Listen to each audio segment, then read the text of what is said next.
Tapi kalau Anda menunaikan 2 rakaat sebelum subuh, itu pahalanya lebih daripada dunia dan seisinya. Langsung tanpa hitungan, saking banyaknya. Rak'atal fajri khairum minad dunya wa ma fiha. 2 rakaat sebelum subuh itu keistimewaannya lebih daripada dunia dan seisinya. Bapak Ibu, kalau saya kasih pilihan, pilih 500.000 atau pilih dunia dan seisinya, pilih mana? Alhamdulillah, normal. Normal. Walaupun pada prakteknya, kadang-kadang tidak begitu. Contoh, bikin broadcast ya, dari sekarang dan viralkan. Ada satu pengumuman dari Masjid Nurul Bahri di Kelapa Gading, besok Jumat, yang sholat subuhnya ditunaikan di Masjid Kelapa Gading, Nurul Bahri, dan mengikuti datang sebelum subuh, 2 rakaat sebelum subuh dikerjakan di Nurul Bahri, masing-masing akan dapat amplop 500.000. Sampaikan, terbatas 50 orang untuk sab pertama. 500.000. Baik. Pertanyaan saya, setelah pengumuman itu dibuatkan viral, kemudian menyebar, berapa jamaah yang datang ke sini? Pertanyaannya, sejak jam berapa jamaah datang ke sini? Subuhnya 4.25. Orang datang ke sini jam berapa? Jam 1, jam 2. Demi Allah saya katakan, nginap dari sore ini udah pada datang. Padahal itu cuma tulisan di bawahnya, contoh. Anda bayangkan? Di contoh aja, dikasih 500.000, diumumkan dari sekarang. Nginap sore-sore udah banyak ke sini. Nggak percaya, bikin aja Pak. Pengumuman, contoh. Di Masjid Kelapa Gading Nurul Bahri, besok akan dibagikan masing-masing 500.000 rupiah. Di awal subuh, bagi 50 orang pertama. Tanda kurung, contoh. Atau nggak usah kasih contoh, kalau Anda benar-benar berniat, silahkan cek berapa yang datang. 4.25 adzan subuh, mulai sore udah datang, malam itikaf dan sebagainya. Wajah-wajahnya nggak pernah Anda kenal sebelumnya. Bikin pengumuman yang kedua.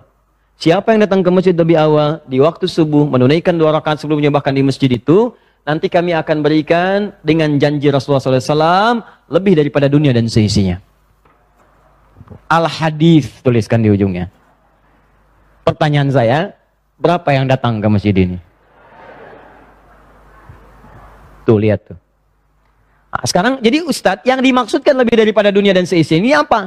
Apakah materi wujudnya atau yang lain wujudnya? Nah, ini yang perlu kita sadari, sehingga kita punya pemahaman yang kuat tentang ini. Sampai-sampai Nabi pernah mengilustrasikan, kalaulah tahu tentang kemuliaan ini, bahkan orang akan mendatangi masjid atau sholat itu dengan merangkak. Merangkak itu ada dua pemahaman. Satu, saking padatnya orang datang sampai bergeraknya itu lambat. Ya kan, kalau orang lambat itu diilustrasikan seperti bayi yang merangkak, lambat geraknya, saking banyaknya padatnya begitu. Ya. Yang kedua, ada yang mengatakan bahkan orang yang tidak mampu pun akan merangkak datang, saking tahunya manfaat di balik itu. Yang pertama yang dimaksudkan kata para ulama, makna yang pertama itu adalah terkait dengan pahalanya. Pahalanya itu lebih daripada dunia dan seisinya. Anda bayangkan nggak, teman-teman? Baca Quran aja, satu hurufnya 10 kebaikan. Infak paling minimal 700 kebaikan. Datang ke majelis ilmu mendapatkan pahala 700 kebaikan. Tapi kalau 2 rakaat sebelum subuh, langsung jumlahnya lebih daripada dunia dan seisinya. Bukan 10, bukan 20, bukan 100, bukan 700. Lebih daripada dunia dan seisinya. Maksudnya, susah ngitungnya. Banyak ya? Banyak pahala.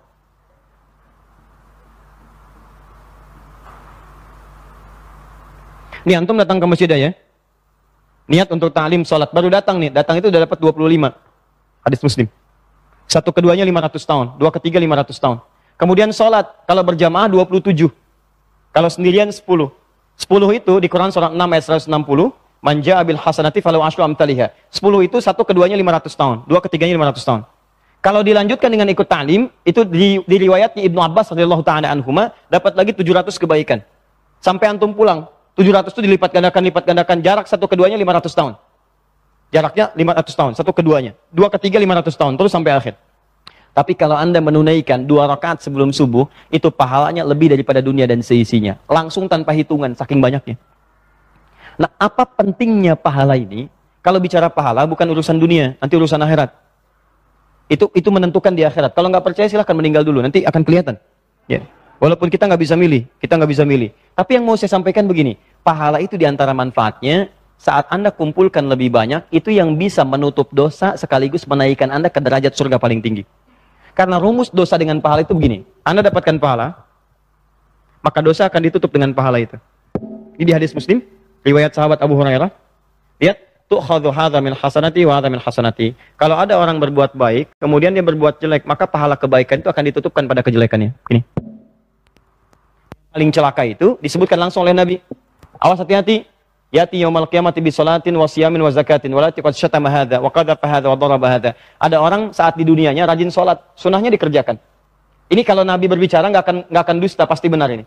Jadi ada yang rajin salat, rajin puasa, rajin zakat. Cuman sayang, wa yati qad syatama hadza, dia juga rajin mencela orang.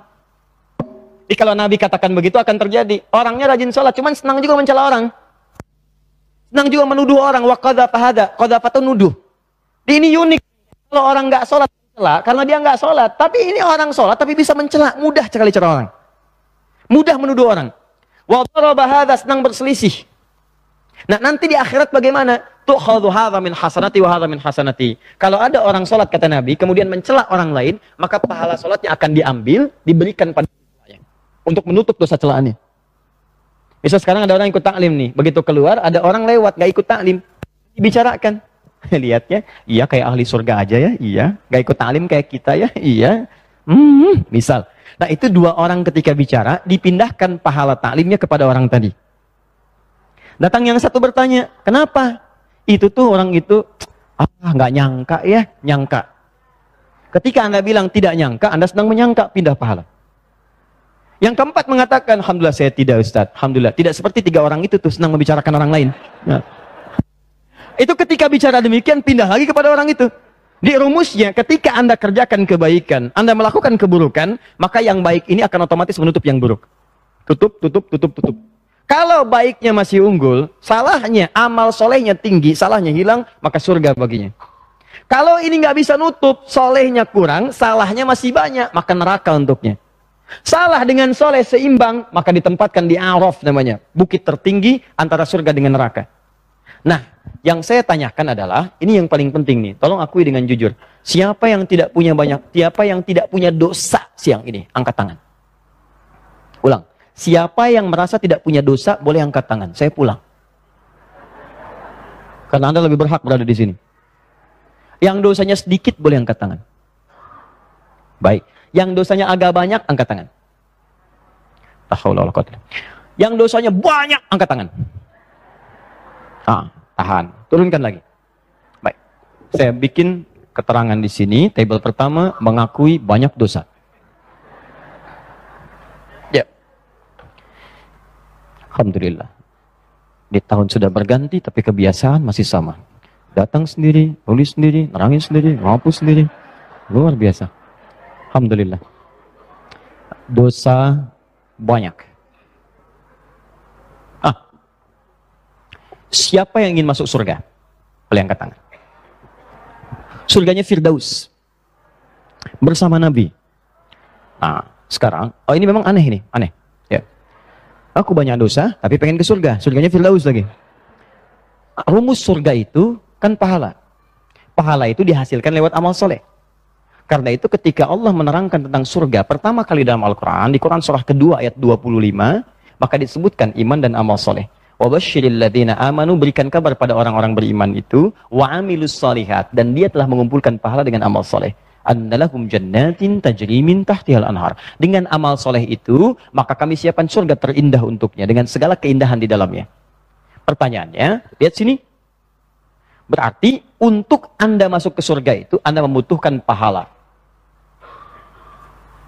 Sekarang pertanyaan saya, siapa yang sudah merasa terjamin masuk surga? Tidak ada yang merasa terjamin. Artinya, ini ada yang unik teman-teman sekalian. Saat bersamaan, Anda merasa dosanya banyak. Juga merasakan pahalanya belum cukup ke surga.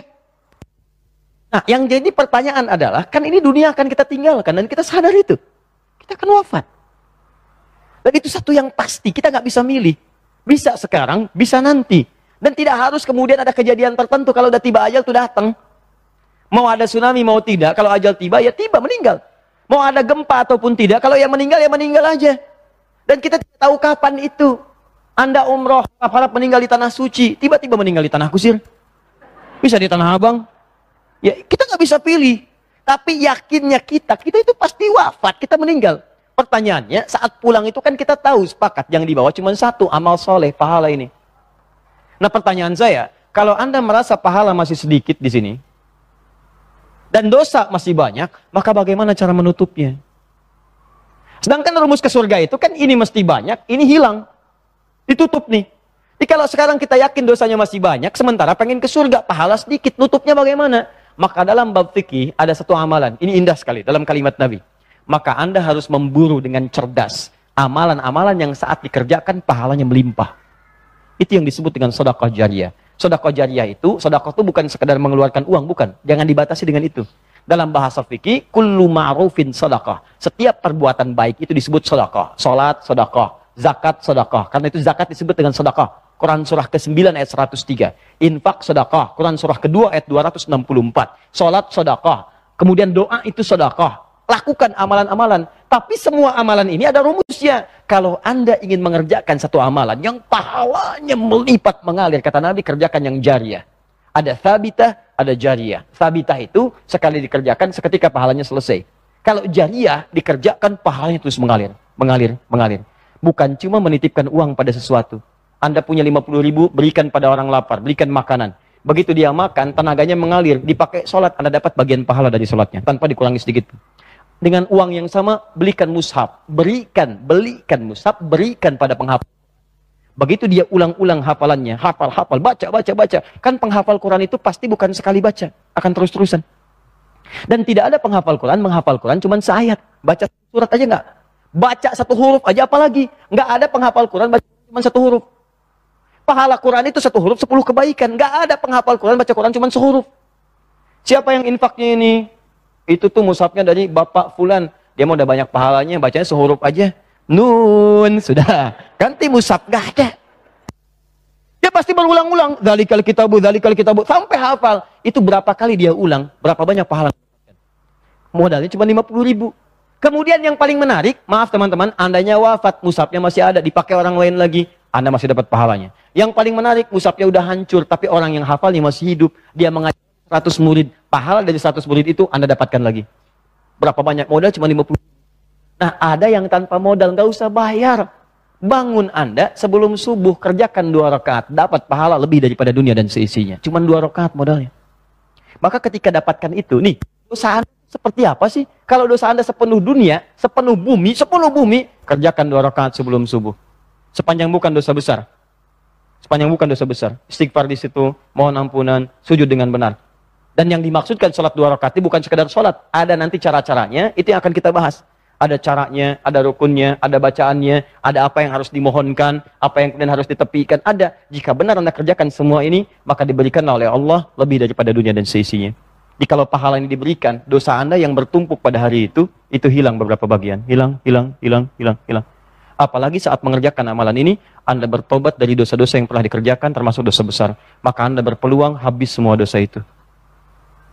Dan mungkin seperti yang pernah terjadi di satu tempat. Ini viral kisahnya. Ya, Masya Allah. Dia seorang yang sangat buruk perilakunya. Kemudian tiba-tiba dia pengen sholat. Orang sudah mulai mengusir dan sebagainya. Kemudian dibimbing oleh seseorang. Apa dari wudunya, dari sholatnya. Begitu dia sholat, ternyata wafat dalam keadaan sujudnya. Dan dia wafat dalam keadaan husnul khatimah.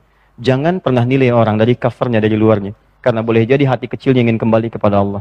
Begitu ingin kembali, maka Anda rangkul, ajarkan kepadanya. Begitu dia tobat, Anda mendapatkan bagian dari pahalanya. Kalau orang ini masih hidup, setiap dia beramal, Anda mendapatkan bagiannya. Qadar Allah dia haji, Anda belum, maka Anda mendapatkan pahala hajinya tanpa dikurangi sedikit pun. Indah. Paham ya? Nah, maka ini cara memahaminya begini. Makanya kata Nabi, kalau orang tahu tentang ini, orang akan datangi itu 2 rakaat itu dengan membungkuk, dengan merangkak. Datangi, karena tahu ini peluang ini kalau nggak dapat sekarang, nunggu lagi besok. Dan besok itu belum tentu hidup. Itu masalahnya. Jadi kalau Anda sia-siakan yang sekarang, makanya setannya itu kadang-kadang demikian, Pak. Dipaksa nonton malam, begadang lewat, subuhnya lewat, 2 rakaat yang nggak dapat, dipaksa nunggu besoknya lagi. Sedangkan besok Anda belum tentu hidup. Ya, begadang jangan begadang lah, kecuali ada perlunya, kan? Nabi juga begadang, ya kecuali ada perlunya. Ada perlunya, silahkan diskusi dengan sahabat dan selesai, beliau istirahat. Jelas sampai sini? Nah, jadi kenapa ini sholat? Kita harus paham sampai ke titik ini, sampai ke titik yang paling dalam. Kenapa dikejar? Kenapa masih ditunaikan? Kenapa seakan-akan terlambat tapi masih ditunaikan juga? Karena yang diburu bukan cuma 2 rakaatnya, tapi keutamaan di baliknya. Itu poinnya. 2, yang terakhir. Keutamaan kedua. Tahan sebentar ya, nanti saya berhenti 5 menit lagi. Yang kedua, kenapa 2 rakaat ini begitu diburu, padahal belum masuk kepada fardunya? Karena 2 rakaat ini ketika Anda kerjakan di awal-awal waktu saat adzan selesai dikumandangkan, maka juga menjamin keberkahan dari Allah bagi pelakunya. Fi bukuriha. Kejar kata Nabi SAW, ibadah sholat subuh itu sejak awal waktunya. Fi bukuriha. Awal waktu itu dimulai selesai adzan berkumandang, kerjakan 2 rakaatnya. Maka orang yang mengerjakan ini, ada isyarat dari Nabi SAW, maka minimal aktivitas dia di hari itu akan dalam lindungan dan keberkahan Allah Subhanahu Wa Taala.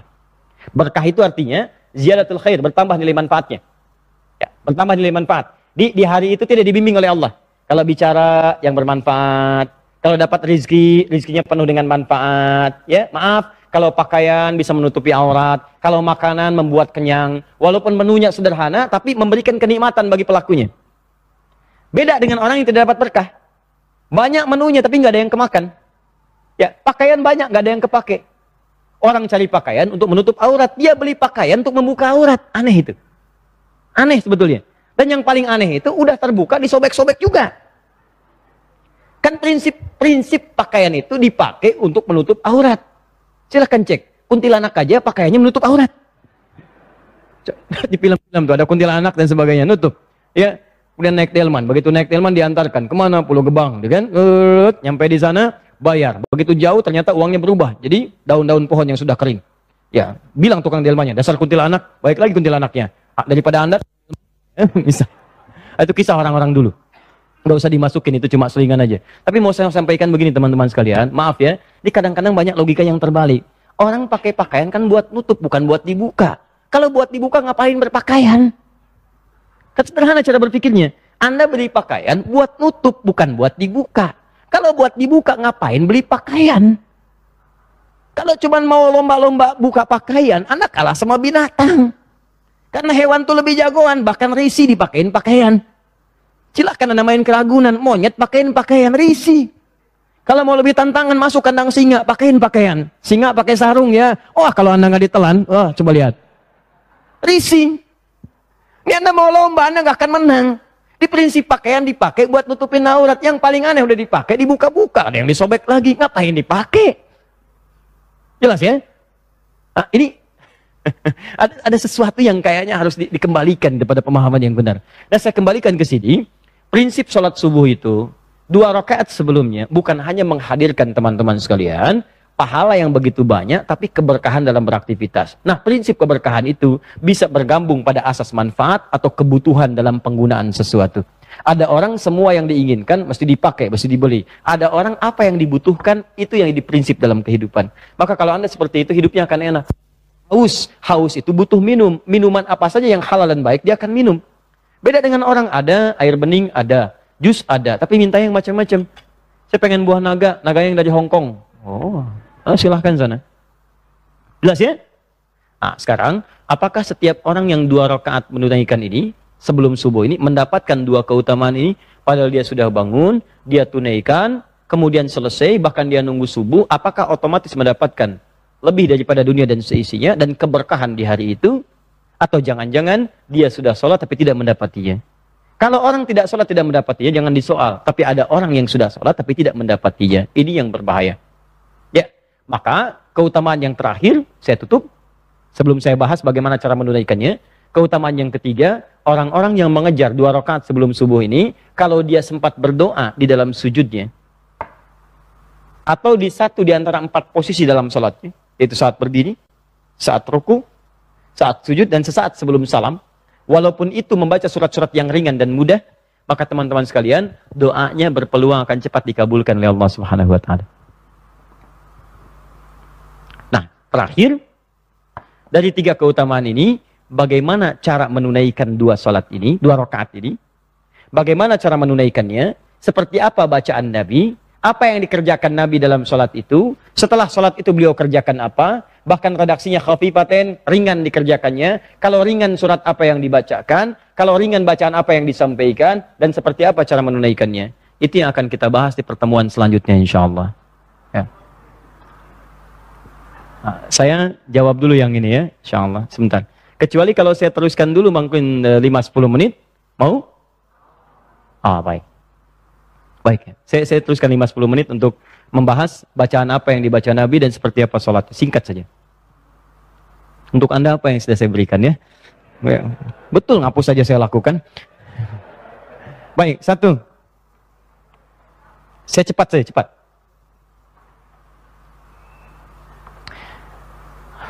Yang dibaca oleh Nabi, redaksi hadisnya. Raka'ataini khafifatain. Beliau kemudian menunaikan sholat 2 rakaat yang ringan. Jadi kalau 2 rakaat ini tidak usah panjang-panjang, ringan. Jumlahnya 2 rakaat.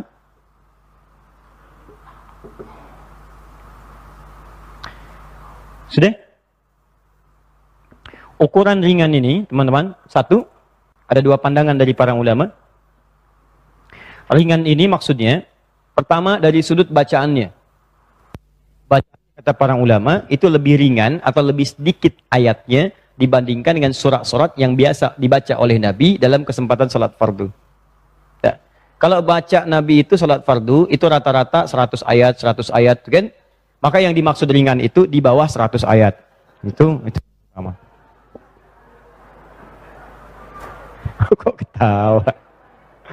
Baik. Nah, ada yang kedua langsung merinci. Bertanya, jadi kalau di bawah 100 ayat itu spesifikasinya berapa tepatnya? Apakah 99, apakah 90 ayat, dan sebagainya. Nah, ada yang menemukan langsung kepada detailnya. Di rakaat pertama, paling ringan, Nabi membaca surah Al-Kafirun. Qul ya ayyuhal kafirun. Jelas? Yang kedua, beliau membaca surat Al-Ikhlas, rakaat yang kedua. Al-Ikhlas. Ini yang pernah paling ringan didapati. Jadi kalaupun Anda misalnya ingin membaca, misal, ya, surah selain ini, paling minimalnya paling ringan, silahkan bacakan misalnya yang kira-kira panjangnya sepanjang Al-Kafirun. Ya, rakaat kedua yang sepanjang Al-Ikhlas misalnya. Misal Al-Baqarah ayat terakhir, la yukallifullahu nafsan illa laha ma kasabat wa 'alaiha mak, dan sampai ujungnya. Itu kan juga hampir mirip-mirip dengan sejumlah Al-Kafirun kan? Qul ya ayyuhal kafirun kan? La a'budu ma ta'budun wala antum, sampai dengan ujungnya. Itu kalau Anda kemudian satukan jumlah hurufnya, jumlah ayat dan sebagainya, itu jumlahnya akan mirip-mirip, hampir sama jumlahnya dengan satu ayat tadi. Diboleh silahkan kalau mau baca satu ayat silahkan, tapi jumlahnya hampir sama menyerupai yang ini. Jelas? Misal mau 10 ayat silahkan. Anda kalau baca misalnya 10 ayat di surat-surat seperti misalnya Asy-Syu'ara gitu kan. Asy-Syu'ara itu kan nggak kerasa 10 ayat itu kayaknya sedikit sekali. Ya, seperti misalnya di surat-surat Maryam yang bagian-bagian terakhir. Itu 10 ayat itu kayak sedikit banget. Sedikit sekali. Maka ini menjadi relatif. Batas paling minimalnya kata para ulama, silahkan rakaat pertama Al-Kafirun atau sejumlah yang sama dengan jumlah ayatnya atau jumlah kemudian kalimatnya. Yang kedua Al-Ikhlas atau sejumlah ayat yang kira-kira kalimatnya sejumlah surah Al-Ikhlas itu. Paham sampai sini? Baik. Nah, ini yang dimaksud batas yang paling ringannya. Kalau Anda mau baca melebihi ini boleh, silakan. Sepanjang menjadi kadar yang wajar untuk menunggu batas subuh di tempat Anda. Misal, batasnya diberikan 15 menit, maka cari yang sesuai. Ya, jangan sampai misalnya rakaat pertama Al-Baqarah, ya. Rakaat kedua Ali Imran, ya kan? Masya Allah, orang udah selesai sholat subuh, Anda masih sunnah. Jelas ya? Paham? Baik, ini bagian pertama. Jadi, sholat 2 rakaat ini sifatnya sekalipun banyak pahalanya, tapi keuntungannya ringan dikerjakannya karena bacaannya pun diperpendek. 2. Sifat yang dimaksudkan, sifat tuma'ninah dalam gerakannya. Tadi kan bacaan, ya? Sekarang gerakan. Di dalam hadis-hadis sahih, bisa ditemukan di Al-Bukhari, Ibnu Majah, Abu Daud, banyak. Itu Nabi itu, kalau sudah sholat, apalagi kesempatan sholat tahajudnya, itu lama rukunya dan sujudnya bisa selama berdirinya. Pernah Hudzaifah al-Yamani radhiyallahu taala anhu salat di belakang Nabi. Dan berdirinya itu yaitu membaca 100 ayat Nabi rakaat pertama. Kemudian begitu ruku itu diukur-ukur oleh beliau antara berdiri dengan ruku sama lamanya. Jadi kalau Anda baca Al-Baqarah 100 ayat berdiri misalnya, taruhlah sampai 15 menit, itu rukunya Nabi sampai 15 menit juga. Saking lamanya. Itu yang paling menarik. Nah, teman-teman sekalian, apa yang dikerjakan dalam rukunya Nabi, sujudnya Nabi, itu ternyata bukan doa-doa yang biasa. Kalau doa yang subhana rabbiyal azim, subhana rabbiyal azim wa bihamdi, subhanakallahumma wa bihamdika allahumma ighfirli, itu doa pembuka. Setelah itu, setelah tenang, rukunya nyaman, sempurna, Anda minta kepada Allah berdoa. Sujud juga demikian. Makanya ada redaksi Nabi memperlama sujudnya. Khususnya di sujud yang terakhir. Anda boleh minta berdoa. Nah, kadar berdoa di waktu ruku, khususnya sujud, untuk 2 rakaat sebelum subuh ini, itu lebih ringan dibandingkan dengan saat beliau menunaikan salat fardu. Itu yang dimaksud ringan, khafifaten, ringan. Tunaikan bacaan dengan ringan, dan lama sujudnya pun atau berdoanya pun ringan. Seakan-akan ingin memberikan isyarat bahwa dalam 2 rakaat ini pun Anda masih diperkenankan berdoa. Silahkan minta. Dalam sujud, walaupun bacaan yang atasnya qul huwallah, kemudian saat sujud diminta. Minta. Kalau permintaan itu sama dengan bacaan Nabi, bacakan langsung dengan lafadznya. Kalau tidak sama dengan bacaan Nabi, tapi ada permohonan, maka saya memilih pendapat ulama yang mengatakan cukup di hati, tidak perlu dilafadzkan. Ya Allah, mudahkan pekerjaan saya di hari ini. Ya Allah, lancarkan rezeki saya hari ini. Ya Allah, jadikan teman-teman saya di kantor senang dengan keberadaan saya. Ya Allah, berkahi pekerjaan saya. Minta. Dalam sujud. Dan tahukah Anda? Waktu antara adzan ke iqamah termasuk waktu yang diijabah oleh Allah Subhanahu wa taala. Dan waktu ijabah ini bersamaan dengan sholat yang sangat ditekankan dalam syariat. Ketika satu amalan bertemu dengan satu dorongan yang kuat, maka itulah yang mempercepat pengabulan doa pada saat itu. Itu poinnya. Betapa banyak orang cuma sholat saja, sementara dalam sujud dia tidak berdoa. Jujur kepada diri Anda. Selama Anda mengerjakan 2 rakaat ini, apakah Anda hanya sekedar sujud saja? Ruku saja, kemudian salam? Atau ada di antara Anda memanfaatkan waktu ini untuk bermohon kepada Allah dalam sujudnya? Maka itu di antara rahasianya, 2 rakaat sebelum ini, Anda kerjakan dengan tumanina, ringankan bacaannya jangan terlampau panjang, tapi isi dengan doa dalam 4 posisi utama. 1, saat berdiri. Yang kedua, saat ruku'. Yang ketiga, saat sujud. Yang keempat, sesaat sebelum salam. Kalau setelah Anda salam, masih tiba kemudian waktu masih ada 5 menit, 3 menit, maka apa kebiasaan Nabi untuk mengisi itu sebelum beliau menunaikan salat subuhnya? Itu yang insya Allah kita akan bahas di pertemuan selanjutnya. Baik ya? Jelas insya Allah? Baik. Jadi saya simpulkan, kalau selepas salat tahajud, Nabi kemudian beristighfar, mendengar adzan. Saat adzan subuh apa yang Nabi lakukan? Menjawab adzan. Baik, setelah adzan selesai apa yang beliau lakukan? Berdoa, selesai adzan baru bergegas menunaikan 2 rakaat sebelum subuh. Baik, dibacanya panjang atau ringan? Ringan. Baik, dalam sujudnya hanya sujud atau berdoa? Berdoa. Keutamaannya apa? Lebih daripada dunia seisinya. Yang kedua apa?